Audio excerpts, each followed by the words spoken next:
इसी सोसाइटी में कुछ बड़े नेताओं ने यह बात कही है कि लड़के हैं, गलती हो जाती है। इसी सोसाइटी की बात है ना। सोसाइटी का काम करने का अलग तरीका है। क्या? जो पेरेंट्स हैं या फोर पेरेंट्स हैं वो भी कभी इस उम्र में थे ही। मेंटल मोनोगेमी तो वो भी नहीं कर पाए होंगे। हो सकता है कि चीटिंग उन्होंने भी की हो, पर चीटिंग का तो सौंदर्य इसी में है कि किसी को ना पता लगे, उन दोनों के अलावा किसी को ना पता हो। तो लगभग सब लोगों को दोनों बातें पता है। एक तो ये कि चीटिंग हर जनरेशन के लोगों ने किसी ना किसी मात्रा में की है, और ये भी कि अगली जनरेशन को सिखाना है कि मत करो। कल्चरल नॉर्म्स में मैं अकेले में डेविएट हो गया तो मैं पब्लिकली थोड़ा ना कहूंगा कि नॉर्म गलत है।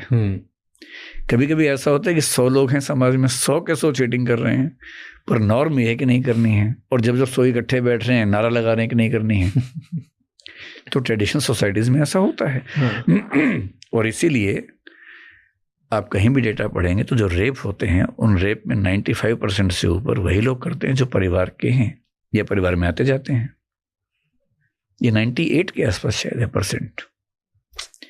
95%, more than 95% of the rapes are committed by the people who are the family members or like family members. असली रेप वो थोड़ा ना जिसमें बहुत शोर शराबा हुआ, हंगामा हुआ, पुलिस केस हुआ, तो फैमिली के अंदर हुआ, पता भी नहीं चला। पेरेंट्स ने बोल दिया बच्चे को चुप रहना भाई।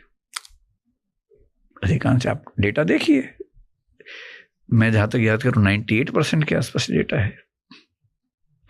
ऐसा क्यों होता है कि ऐसा समाज जिसमें कुंठाएं हैं, कहने की हिम्मत नहीं है, नॉर्म्स फिक्स हैं, नॉर्म्स चेंज नहीं हो पाती हैं, लोग अंदर ही अंदर डेविएट होते हैं, चीटिंग करते हैं। चेहरा ऐसा सबका होता है कि हम चीटिंग नहीं कर रहे हैं, लेकिन करते हैं। और जिनको लगता है कि ये ज्यादा बुरा है, फिर वो डिवोर्स ले लेते हैं, अलग होते हैं। पर 1955 से पहले तो डिवोर्स भी नहीं ले सकते थे, तब क्या करते होंगे? या क्या होता था उस समय, कई लोग 2-3 शादियां करते थे, हिंदुओं में भी करते थे, क्योंकि एक ही शादी करनी, ये भी 1955 में आया है हिंदू मैरिज एक्ट। उसके पहले नहीं थे। उसी में डिवोर्स का ऑप्शन भी है, और उसी में मोनोगेमी का एक कंपल्सरी लॉ है। उसके पहले नियम नहीं था। आप केवल 3 जनरेशन पीछे अपने घर में जाके देख लीजिए। अपने दादाजी से पूछिएगा कि उनके दादाजी और उनके आसपास के जो लोग थे, उनमें से कितने लोगों ने 2 शादियां की थी। आप पाएंगे बहुत